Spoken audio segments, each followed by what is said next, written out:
Now you're watching New Eden TV.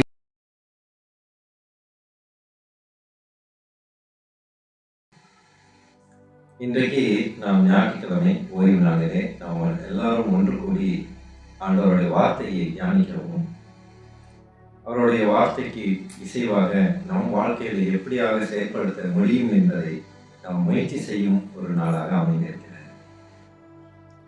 இன்றைக்கு இந்த ஓய்வு நாளிலே ஞாயிற்றுக்கிழமையிலே ஆண்டவர் அருமையான ஒரு தேவ செய்தியை தருகிறார். இன்றைய நாட்களான இந்த ஞாயிற்றுக்கிழமையின் தேவ செய்தியானது பைபிள் ஒரு நம்பகமான வழிகாட்டி. இப்போது நம் வாழ்விலே எத்தனையோ வழிகாட்டிகள் இருக்கிறார். ஒரு பள்ளிக்கூட பருவத்தில் இருக்கும்போது ஆசிரியர்கள் வழிகாட்டினார்கள். அந்த பள்ளி பருவத்தை முடிந்த பிறகு கல்லூரி பருவத்துக்கு நாம் வந்திருக்கோம். அங்கு பிஹெச்டி முடிச்ச ப்ரொஃபசர்ஸ், டாக்டரேட் படித்தவங்கன்னா ப்ரொஃபசர்ஸ் நமக்கு வழிகாட்டியாக இருந்தார். அப்போது கல்லூரி படிப்பை முடித்த பிறகு வேலை ஸ்தலத்திலே நமக்கு வேலை கொடுக்கும் பாஸ் அவர் நமக்கு வழிகாட்டியாக இருந்தார். ஆகவே ஒரு வழிகாட்டி ஒரு தனி மனிதனுக்கு பிறந்த நாளிலிருந்து முடியும் தருணம் வரைக்கும் ஒரு வழிகாட்டியானவர் தேவைப்படுது. ஏன் குடும்பத்தை வழிகாட்ட கூட ஒரு குடும்ப தலைவன் தேவை. எப்படி சபைக்கு தலைவராக இயேசு இருக்கிறாரோ அவருடைய ஆசை என்னன்னா குடும்ப தலைவனையும் அந்த குடும்பத்துக்கு தலைவராக வைக்க வேண்டும் என்றுதான் ஆதாமை முதலே படைத்தார். இங்கு நமக்கு ஒரு வழிகாட்டி தேவை. ஆனா எப்படிப்பட்ட வழிகாட்டுதலை நம்ம பெற போறோம்? யார் நம்மளை வழிகாட்ட போறோம்? இதுதான் மிகப்பெரிய ஒரு கேள்வியாக இருக்கிறது. இன்றைக்கு அநேகரோட வாழ்க்கையில யாரையாவது சார்ந்து நாம் வாழ வேண்டும் என்ற ஒரு சூழலில் இருப்பவர்கள் அநேகர். ஆனால் சிலரோ தன்னிச்சையாக சிந்தித்து அவர்களுக்கு தேவையானதை அவர்களே சிந்தித்து அதை பெற்றவர்களும் அநேகர். இதை குறித்துதான் சங்கீதம் 100ஆம் அதிகாரம் 3ஆம் இறைவசனம் எப்படியாக சொல்கிறது, கர்த்தரே தேவன் என்று அறியுங்கள், நாம் அல்ல அவரே நம்மை உண்டாக்கினார், நாம் அவர் ஜனங்களும் அவர் மேய்ச்சலின் ஆடுகளுமாய் இருக்கிறோம். கர்த்தருக்கு மகிமை உண்டாதாக. இங்கே கர்த்தர் தான் தேவன் என்று எப்போது நாம் அறிகிறோமோ அப்போது என்ன ஒரு சுபாவம் ஏற்படும்னா, நாம இல்லை நம்மளை வழிநாட்டு போகிற ஆண்டவர் தான் அப்படின்ற ஒரு நம்பிக்கைக்குள்ள நம்ம வரும். அதாவது நம்ம வாழ்க்கைக்கான ஒரு வழிகாட்டிய நம்ம கண்டுபிடிச்சிட்டோம். யார் அப்படின்னா ஆண்டவர். சரி, ஆண்டவர் வழிகாட்டின்னு நம்ம சொல்றதுனால நம்ம வாழ்க்கையில எல்லாமே மாறுமா? நீங்க அநேகர் சொல்றாங்க, இயேசு நான் விசுவாசிக்கிறேன், இயேசுதான் எனக்கு எந்த நேரம் அவரையே நினைச்சிட்டு இருப்பேன், சபைக்கு ஒரு நாள் கூட நான் மிஸ் பண்ணதில்லை, வேதம் வாசிப்பேன், ஜபிப்பேன் அப்படின்லாம் சொல்றாரு. ஆனால் அவர்களுடைய வாழ்வாதாரம் மாறவில்லை. ஏன்? இதைதான் நாம இன்றைக்கு சிந்திக்க இருக்கிறோம். இன்றைக்கு மக்கள் எப்படிப்பட்ட முடிவுகளை எடுக்கிறார்கள்? அதை 3 விதமாக பிரிக்கிறோம். ஒருவேளை நீங்களாவே குத்துமதிப்பாக ஒரு வழியை தேர்ந்தெடுக்கிறீர்களா? இரண்டாவது, நிறைய பேர் எந்த வழியில் போகிறார்களோ அதே வழியில் நாமும் செல்வோம் என்று நினைக்கிறோம். இன்னைக்கு அநேகர் அப்படித்தான். மீடியா பேஸ்ல சில பேர் ரீல்ஸ் பண்றாங்க, உடனே நம்மளும் அதே ரீல்ஸ் போடுவோம். அப்படிதான் சமுதாய மாற்றமாக அமைந்துவிட்டது. அடுத்தது, கூகுள் மேப்பை பார்த்து அல்லது அந்த இடத்தை பற்றி நன்றாக தெரிந்த ஒருவர்கிட்ட நம்ம கேட்டு அந்த வழியை தெரிந்து கொள்ளும். ஆகவே நமக்கு இந்த 3 தான் ஏற்பாடு. முதல் கேள்வி என்னது? நம்மளே ஒரு குத்துமதிப்பா ஒரு வழியில போலாமா? இரண்டாவது, எல்லாரும் என்ன செய்யறாங்க, அப்ப அதை நம்ம செய்யணும். இன்னைக்கு ஆண்டவர் சொல்லிடுறேன், என்னை போல ஒருவர் வர முடியாது, அவரை போல நான் வர முடியாது. ஆகவே ஒவ்வொருவரையும் ஆண்டவர் தனி திறமைகளோடு படைத்திருக்கிறார். ஒவ்வொருத்தருக்கும் தனி திறமைகள் உண்டு, ஒவ்வொருத்தருக்கும் தன்னம்பிக்கை உண்டு, அந்த நம்பிக்கை மூலியமாக தான் நான் முயற்சிக்கும் போது ஆண்டவர் உங்களோட வாழ்க்கையில ஒரு பதிலை தருவார். அதுதான் உனக்கு. இப்போது என்னை பொறுத்தவரை பார்த்தோம்னால் நான் என்னென்னலாம் செஞ்சேன், ஆனா ஆண்டவர் அதுக்கு பதில் தரல. தந்தாலும் சரி மகனுக்கு பதில் கொடுக்காம இருந்தா கஷ்டப்படுவானேன்ட்டு ஏதாவது ஒரு பதிலை கொடுப்பாரு. ஆனால் அவருடைய தீராத ஆசை என்னவென்றால் ஊழியத்தை எடுத்துனார். ஏன் அநேகரை நாம் கேட்டு இருப்பீங்க, ஆண்டவர் என்னை வழி நடத்தினார், எனக்கு ஊழியத்தை செய்ய மனபாரத்தை உண்டாக்கினார் அப்படின்னு. ஏன் அப்படியாக சில பேரை தான் சொல்கிறார். ஏன் அநேக மக்களும் வரவில்லை? ஏன் சபைக்கும் அநேக மக்களும் அதை தெரிந்து கொள்ளவில்லை? ஏனென்றால் அளவு கடந்து அடிபட்டவர்கள், அளவு கடந்து சகித்தவர்கள், இவர்கள் மட்டுமே ஆண்டவரை நெருங்க முடியும் என்பது ஆண்டவர் தெரியும். ஹல்லேலூயா, கர்த்தருக்கு மகிமை உண்டாக. என்னுடைய அனுபவத்தில் கூட, அதாவது ஊழியத்தை செய்ய வேண்டும் என்றால் அடிக்கப்பட வேண்டும், துன்புறுத்தப்பட வேண்டும், சகிப்பு தன்மை கொண்டு இருக்க வேண்டும். ஆகவே பிரச்சனைகள் சுத்தி இருக்கணும், அவங்கதான் ஊழியத்தை நடத்த முடியும். இதுதான் ஆண்டவர் வெளிப்படுத்துறது. இன்னைக்கு நம்ம எல்லாருக்குமே அந்த ஆசை வருது. எப்படி ஆண்டவருக்காக நான் ஊழியம் செய்யணும். எதனால? இன்னைக்கு நான் சொல்லுவேன், எனக்கு எதுவுமே இல்லை என்றாலும் நான் ஆண்டவரை விசுவாசிப்பேன், எனக்கு எதுவுமே இல்லை என்றாலும் நான் ஆண்டவருக்காக ஊழியத்தை செய்வேன் என்று நான் ரொம்ப மனபாரப்படுவேன். அதாவது என்னோட காலகட்டத்திலே சந்தோஷ நாட்களிலே நான் ஆண்டவரோட நெருங்கி இருந்ததோட கஷ்ட காலத்தில் தான் நெருக்கமாக இருக்கு. ஹல்லேலூயா, கர்த்தருக்கு மகிமை உண்டாக. ஆகவே நம் ஆபத்து காலத்தில் இருக்கும் போதுதான் ஆண்டவரை தஞ்சம் அடைய முடியும். சரி, நமக்கு சரியானது என்னன்னு படுது, நமக்கு என்ன சரி அதை நம்ம செய்யலாமா அப்படின்னா கண்டிப்பா செய்யலாம், அதுல ஒரு தவறும் இல்லை. ஆனால் நீங்கள் செய்யும் செயல் நன்மையானதாக இருக்கும். அதேதான் ஆண்டவர் எதிர்பார்க்கிறார். நீங்கள் செய்யும் செயலிலே நன்மைகள் உண்டாகுனால் தொடர்ந்து செய் என்று ஆண்டவர் சொல்கிறார். அதை குறித்து ரோமர் 2ஆம் அதிகாரம் 14-15 வசனங்களை நாம் வாசிப்போம். ரோமர் 2ஆம் அதிகாரம் 14-15 வசனங்கள் இப்படியாக சொல்கிறது. அன்றியும் நியாய பிரமாணம் இல்லாத புறஜாதிகள் சுபாவமாய் நியாய பிரமாணித்து செய்கிறது போல நியாய பிரமாணம் இல்லாத அவர்கள் தங்களுக்கு தாங்களே நியாய பிரமாணமாய் இருக்கிறார்கள். ஹல்லேலூயா, கர்த்தருக்கு மகிமை உண்டாக. இங்க என்ன சொல்றாரு? நியாய பிரமாணம் என்று ஒண்ணு இருக்கு.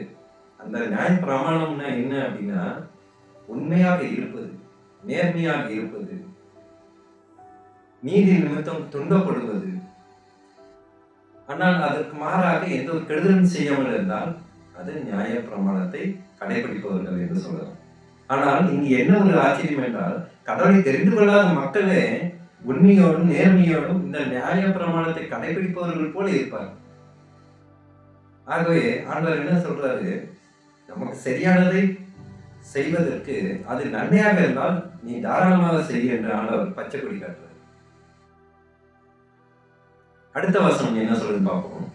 அவர்களுடைய மனசாட்சியும் கூட சாட்சி இடுகிறதுனாலும் குற்றம் உண்டு குற்றம் இல்லை என்று அவர்களுடைய சிந்தனைகள் ஒன்றை ஒன்று தீர்க்கிறதுனாலும் நியாய பிரமாணத்திற்கு ஏற்ற கிரியை தங்கள் இருதயங்களில் எழுதியிருக்கிறது என்று காண்பிக்கிறார்கள்.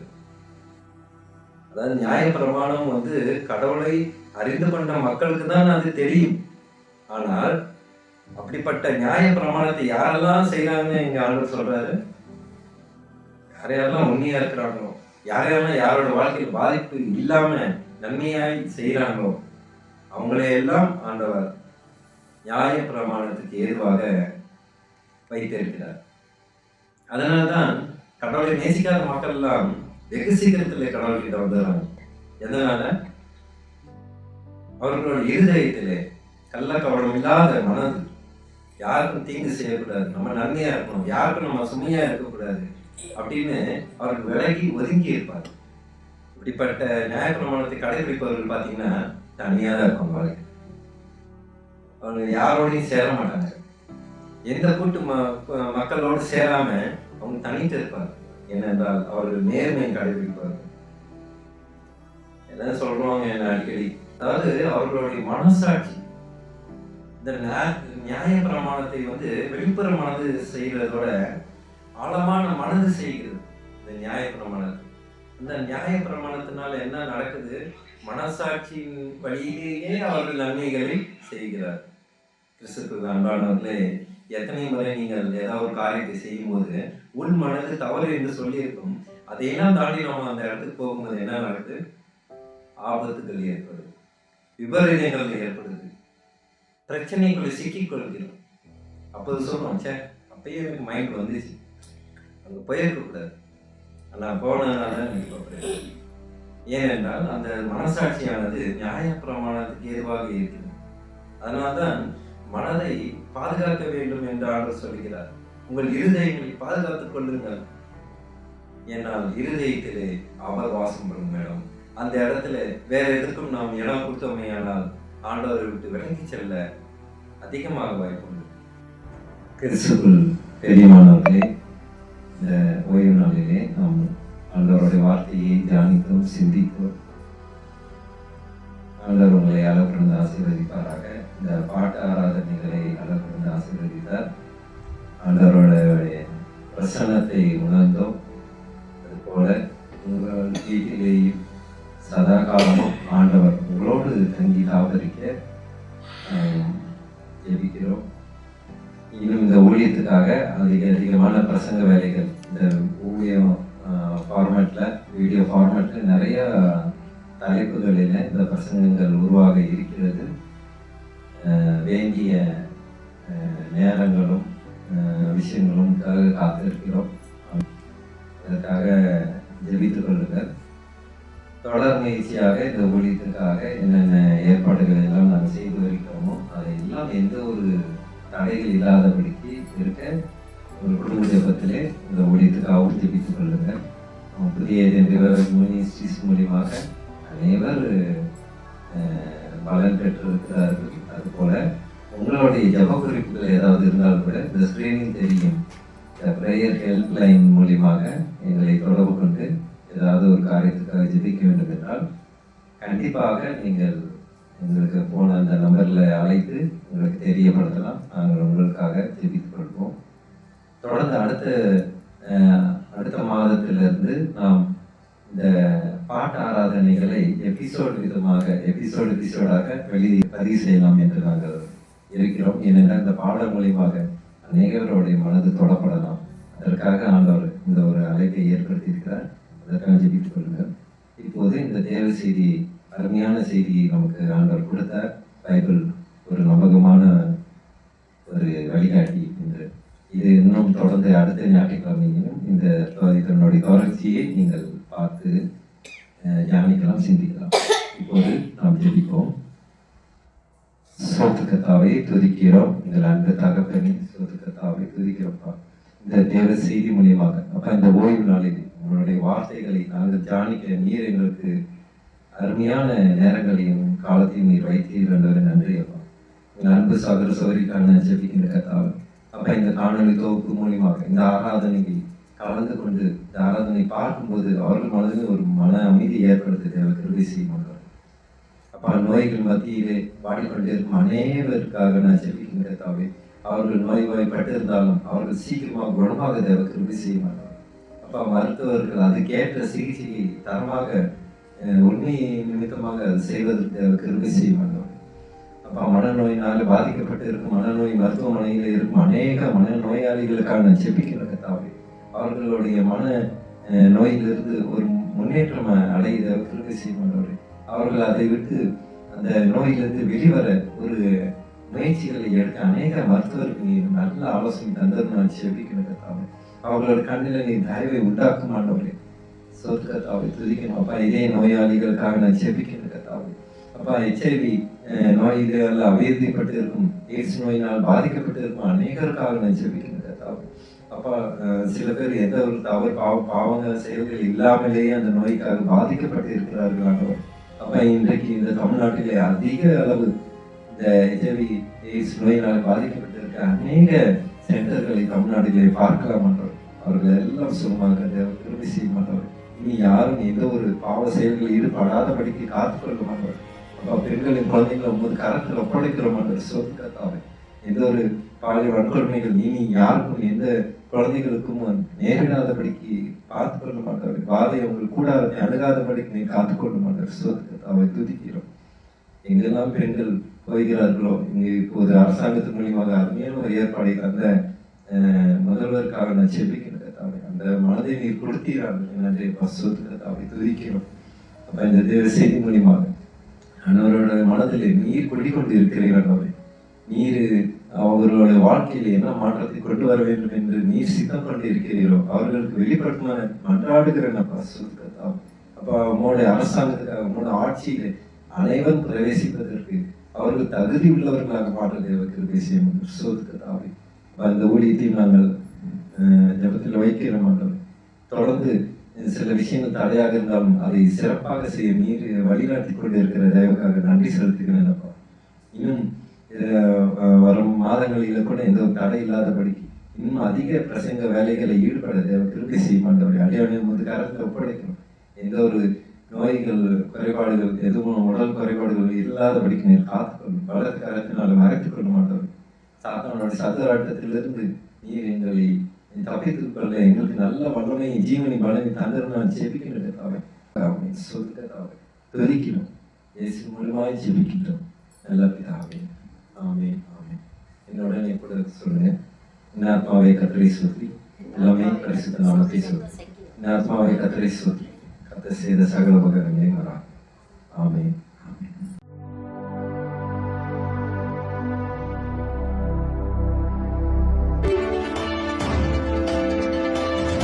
Now you're watching New Eden TV.